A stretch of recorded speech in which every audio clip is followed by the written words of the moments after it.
इस वीडियो में तापमान से संबंधित हमने कुछ सवाल लिए हैं और इसकी शॉर्ट ट्रिक भी बताएंगे। तो दोस्तों ये वीडियो थोड़ी लंबी होने वाली है, क्योंकि इस वीडियो में हम लोग 4-5 क्वेश्चंस लिए लेते हैं, जिससे आपको पूरा क्लियर हो जाए कि अगर ऐसा सवाल आपको दे दिया जाता है तो आप कैसे हल करते हैं। चलिए देखिए, पहला सवाल दिया गया है, स्वस्थ मनुष्य का ताप 98.6 फ़ारेनहाइट होता है, सेल्सियस पैमाने पर यह ताप कितना होगा। और इसी प्रकार के 4-5 क्वेश्चन हैं, उनको भी हम समझ लेते हैं। पहला सवाल दिया गया है हमें कि स्वस्थ मनुष्य का तापमान फ़ारेनहाइट में जो होता है 98.6 डिग्री फ़ारेनहाइट होता है। हमें सेल्सियस पैमाने पर पता करना है, तो हम एक आपको सूत्र बता देते हैं। इस सूत्र की सहायता से आप ये सारे सवाल लगाएंगे। C/5 बराबर F-32/9। इस सूत्र की सहायता से सारे सवालों को हमको लगाना है, यही मेन सूत्र होता है। ठीक, अगर आपको केल्विन में दे दिया जाता है तो उसका भी हम आपको पूरा सूत्र बताएंगे, लेकिन ज़्यादातर डिग्री सेंटीग्रेड से फ़ारेनहाइट में बदलने के लिए ही दिया जाता है। तो चलिए हम सीखते हैं। यहाँ पर हमें फ़ारेनहाइट का तापमान दिया गया है 98.6 और हमसे पूछा गया है सेल्सियस पैमाने पर क्या होगा। तो हम सेल्सियस पैमाने निकालने के लिए C को उसी प्रकार रखा रहने देंगे और F के स्थान पर 98.6 रख देंगे। तो 98.6 माइनस 32 और बटे में दिया गया है 9। अगर हम 98.6 में 32 को घटाते हैं तो कितना आता है, C/5 बराबर, अब देखिए यहाँ पर 6 आ जाएगा और यहाँ पर 8 में 2 चले गए 6 और 9 में 3 चले गए 6। दशमलव का अंक के बाद है 1 अंक, तो 1 अंक में दशमलव लगा दीजिए, आ गया 66.6। अब बटे में 9 चल रहा है। अब हमको केवल C का मान निकालना है, तो जो ये बटे में 5 है इसको हम उस तरफ पक्षांतर कर देंगे। तो जब कोई संख्या बटे में दी रहती है तो उधर भाग गुणा में चली जाती है, ये क्योंकि भाग में दी गई है, तो जब हम उधर भेजेंगे तो ये गुणा में हो जाएगी। ठीक, तो गुणे 5, ये उधर गई तो गुणा में आ गई, क्योंकि इधर नीचे भाग में दी गई थी। ठीक, अब इसको गुणा करके देख लेते हैं। 5 का गुणा 6 में करेंगे, 5 6 का 30 की 0, और 5 का गुणा 6 में, 5 6 का 30 3 33, और 5 का गुणा फिर 6 में, 5 6 का 30 3 33। तो दशमलव 1 अंक में है, हम यहाँ पर लगा देंगे और बटे में क्या आ जाएगा, 9 आ जाएगा। ठीक, अब यहाँ पर हमें और देखना है 33, मतलब 1 और 33, यहाँ पर 3 और आ जाएगा, हमने एक ही 3 लिखा था, तो 333 आ गया यहाँ पर। अब हम अगर 9 का इसमें भाग देते हैं तो कितना आता है, C बराबर 9 एकम 9, 9 त्रिक 27, 3 बार गया, और यहाँ पर बचा कितना, 6 बचा, और 9 सत्य 63, तो 37 आ गया। आप अलग भाग दे करके भी देख सकते हैं, 333 भागे 9 करेंगे तो 37 आ जाएगा। इसका मतलब डिग्री सेंटीग्रेड में जो तापमान है वो 37 डिग्री सेंटीग्रेड है। किसका, स्वस्थ मनुष्य का तापमान। तो स्वस्थ मनुष्य का तापमान 37 डिग्री सेंटीग्रेड होता है और फ़ारेनहाइट में 98.6 डिग्री फ़ारेनहाइट होता है। तो ये आप लोग याद रखना, ये आपको पूछा भी जा सकता है, ये रियल है प्रश्न है। मतलब स्वस्थ मनुष्य का जो तापमान होता है वो 37 डिग्री सेंटीग्रेड ही होता है। अब हम अगले प्रश्न की ओर बढ़ते हैं। तो दूसरा सवाल दिया गया है, 40 डिग्री सेंटीग्रेड को फ़ारेनहाइट में बदलिए। उसमें कहा गया था हमें फ़ारेनहाइट से डिग्री सेंटीग्रेड में बदलिए, और इसमें कहा गया है डिग्री सेंटीग्रेड से फ़ारेनहाइट पैमाने पर बदलिए।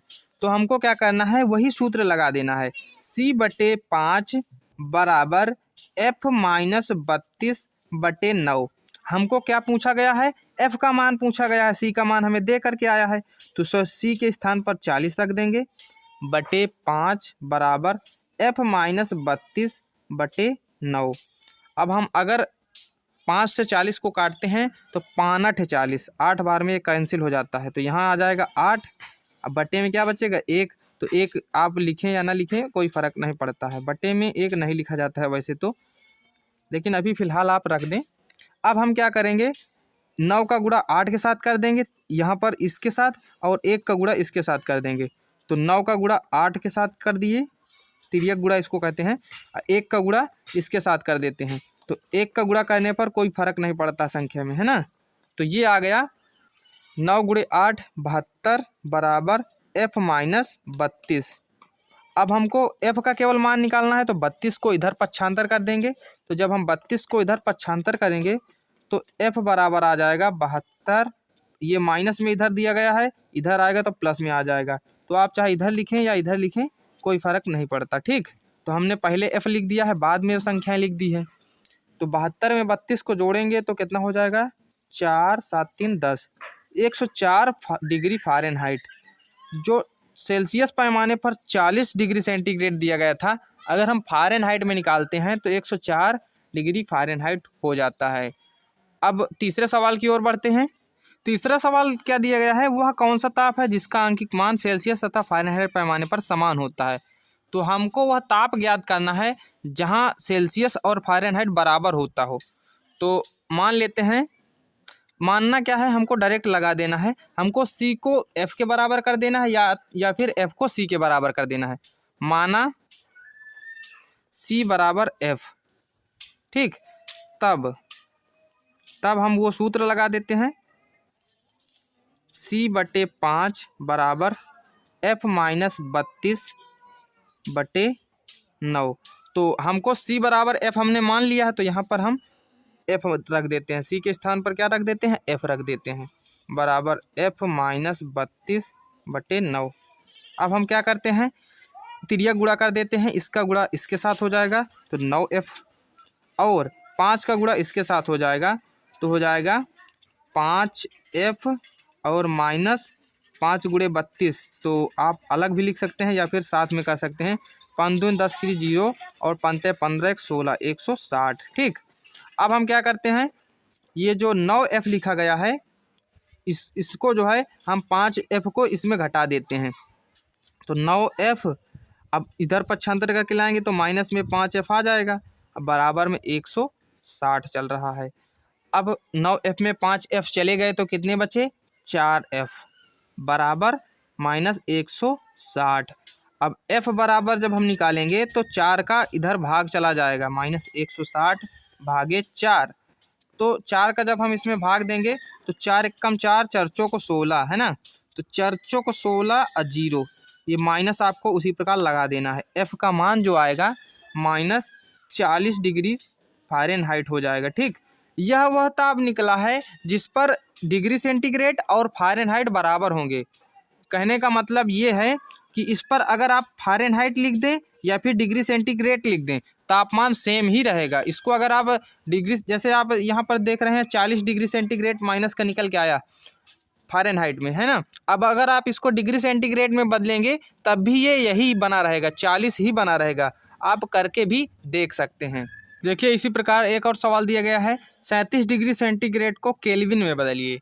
तो इसमें भी जो है पैमाना बदलना है, मतलब जो डिग्री सेंटीग्रेड पैमाना दिया गया है उसको आपको केल्विन पैमाने में बदलना है। तो इसके लिए आपको जो मुख्य सूत्र होता है, मेन सूत्र, वो मैं बता रहा हूँ, आप लोग उसी सूत्र की सहायता से इसको चेंज करेंगे। वैसे आपको डायरेक्ट अगर मैं बताऊं तो अगर आप डिग्री सेंटीग्रेड में अगर 273 जोड़ देते हैं तो वो केल्विन पैमाना बन जाता है। ठीक, ये डायरेक्ट होता है, डायरेक्ट हो गया। अगर आप डिग्री सेंटीग्रेड को 273 जोड़ दें उसमें तो केल्विन पैमाना बन जाता है। इस हिसाब से अगर इसको हम डायरेक्ट लगाएंगे तो इसका उत्तर हो जाएगा 310 केल्विन। ठीक, ये हमने डायरेक्ट इसको बताया। लेकिन अगर आप सूत्र की सहायता से लगाएंगे तो उसका सूत्र ये होता है, C/5 बराबर K माइनस 273/5 बराबर, इसको किसके बराबर कर देते हैं, इसको बराबर कर देते हैं F माइनस 32/9 के। ये पूरा सूत्र होता है। इस सूत्र की सहायता से हम कोई भी किसी भी पद्धति में किसी भी मान को बदल सकते हैं। जैसे हमको C और K के बीच में मान का मतलब बदलना है मानों को, तो आपको इसको ढक लेना है, ये सूत्र लगा देना है। ठीक, अगर आपको C और F के बीच में मान निकालना है तो इसको ढक लेना है, इसको इसके बराबर करा देना है।